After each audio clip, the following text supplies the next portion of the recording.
নমস্কার, নবদিশের coaching centre লক্ষণ sir. 29/4/2024 Yuji first same, third same এবং সেকেন্ড সেমের যে সমস্ত রেজাল্ট পাবলিশড হয়েছে, সেই রেজাল্ট সংক্রান্ত প্রচণ্ড সমস্যা নিয়ে ছাত্রছাত্রীদের প্রচুর ফোন কল আসে। তার ভিত্তিতে আমি ইউনিভার্সিটিতে খোঁজ খবর নিয়ে জানতে পারি যে গ্রেডুয়েশন পদ্ধতি, সেই গ্রেডুয়েশন পদ্ধতি অনেকের অসুবিধা রয়েছে বুঝতে। সেই বিষয় নিয়ে আমি ক্লিয়ার করে দেব। সবাই মনোযোগ দিয়ে ভিডিওটা দেখবেন এবং আমি গ্রুপে এবং শেয়ার করে দেবো সমস্ত জায়গায়, আপনারা ভালো করে লক্ষ্য রাখবেন। গ্রেডুয়েশন পদ্ধতিটা কি?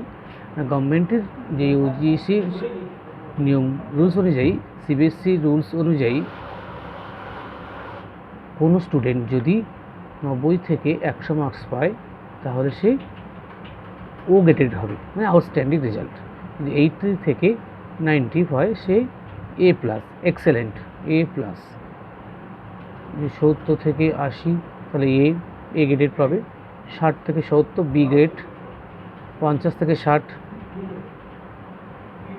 বি গ্রেড, 40 থেকে 50 সি গ্রেড, আর 30 থেকে 40 ডি গ্রেড, মানে স্যাটিসফ্যাক্টরি একটা সিচুয়েশন। অনেকে মনে করছেন যে আমি ডি পেয়েছি, ফেল না। ডি মানে হলো 30 থেকে 40%।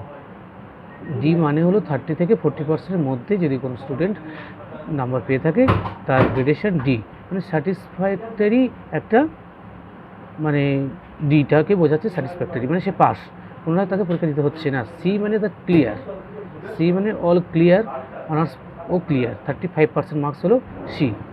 30% মার্কসের যদি কেউ কম পেয়ে থাকে তাহলে সে কিন্তু ফেল। এটা ভালোবার দেখে নেবেন যে যদি 30%-এর কম যদি পায় কোনো স্টুডেন্ট তাহলে সে অবধারিত ফেল। এই বিষয় নিয়ে কোনো চিন্তা করার কিছু নেই। কয়েকদিনের মধ্যে তোমাদের যারা রিনিউয়াল করেননি সেই রিনিউয়াল বিষয়েও পেয়ে যাবেন। রিনিউয়ালের ডেটটা আমিও জানিয়ে দেবো। নোটস, সাজেশান, যে কোনো বিষয়ে সমস্যা চলে আসবেন সানডেতে, আমি রয়েছি। নমস্কার, ভালো থাকুন।